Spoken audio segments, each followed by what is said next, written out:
তোমাদেরকে দেখানো হয়নি, আমার এই ফ্রিজটা ডাইনিংয়ে ছিল। আমি এই ফ্রিজটা এখানে নিয়ে এসেছি, কারণ ডাইনিংটা না বড্ড ছোট ছোট হয়ে গেছিলো, ফ্রিজটা বদ্ধ হয়ে গেছিলো, যার জন্য এটা এই ঘরে নিয়ে এসেছি। আর এখানে যে অ্যাকোরিয়ামটা রাখা ছিল সেটা সরিয়ে এখানে নিয়ে এসেছি, কারণ ওটা বড্ড ঘিঞ্চি হয়ে গেছিলো। ডাইনিংটা এমনিতেই ছোট, তো ওই জন্য না রান্নাঘর ওটাকে যেহেতু করে নেওয়া হয়েছে, বড্ড ঘিঞ্জি হয়ে গেছিলো, তাই জন্য এখানে ওয়াশিং মেশিন আর এটা রেখে দেওয়া হয়েছে। আর ওর বাবা এটা কিনে এনেছিল, এটাও তোমাদের একটুখানি আমি দেখিয়ে দিই। এটা এত সুন্দর, আমার যে বন্ধুটা আসে ওই বন্ধুটাই ফার্স্ট কিনেছিল, আমাদের বললো কিনে নিতে। এর মধ্যে কর্পূর দিয়ে রাখলে, মানে কর্পূর দিয়ে রাখা হয়, আর এত সুন্দর গন্ধটা ছাড়ে, কেউ ঘরে এলে চট করে কর্পূরের গন্ধ খুব ভালো লাগে, সবারই ভালো লাগে, যার জন্য এটা কিনেছিল। ছেলে সংখ্যা এই যে পুজো দেওয়া হয়ে গেল, অনেক কিছুই তোমাদের দেখানো বাকি ছিল, দেখিয়েও দিলাম। এই যে এটা খুব সুন্দর, তোমরাও কিনতে পারো। এই যে এটা সুইচ আছে, ওই যখনই কর্পূর দেওয়া হবে এইটাকে অন করে দিতে হবে, আর লাইটটাও খুব সুন্দর জ্বলে। এই দেখো, খুব সুন্দর জিনিসটা, তোমরাও কিনতে পারো।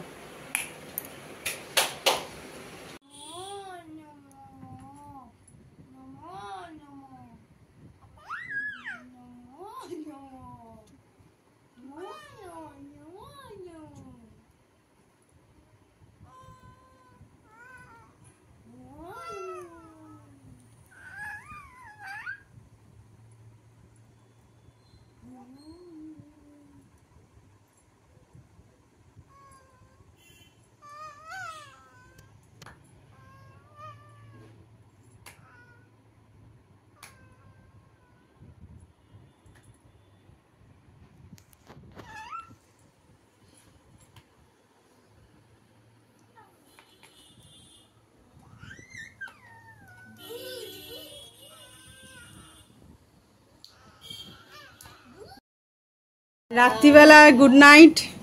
তা গুড নাইটটা বলার আগে এই যে দুই পুত্রের আরাম হচ্ছে। একজন ছোটটা তো ভালোই লাগে, ছোটটা পিঠ চুলকে দিলে, পিঠ আর কান চুলকে দিলে ছোটটার আর কিছু চাই না, সাথে বড়টাকে ওর বাবা করে দিচ্ছে। এইভাবে রাত্রিটা এইটুকু তোমাদের কাছে শেয়ার করে দিলাম। ওর বাবার দুটো হাত আজকে ব্যথা হয়ে যাবে, দুজনে পিঠ চুলকোতে। যাই হোক, শুভরাত্রি, গুড নাইট, ভালো থাকো, সুস্থ থাকো। আবার কালকে আসবো তোমাদের সামনে ছোট্ট ছোট্ট মুহূর্ত নিয়ে, অপেক্ষায় থাকো, দেখতে থাকো।